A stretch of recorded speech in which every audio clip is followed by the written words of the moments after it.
You are looking at Julian's pronunciation guide, where we look at how to pronounce better some of the most mispronounced words in the world, like this other curious word. But how do you say what you're looking for today? Let's learn how to pronounce this word in French. If you're visiting France, it's useful.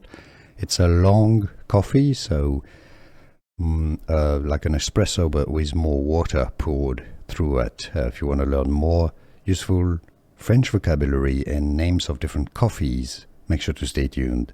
Café allongé. Allongé means elongated, so long. Café allongé, or if you cannot pronounce French perfectly, Café allongé. Here are more videos on how to pronounce more confusing words and names too many mispronounced. Like this video if you found it useful. I appreciate your support. I'll see you soon and thanks for watching.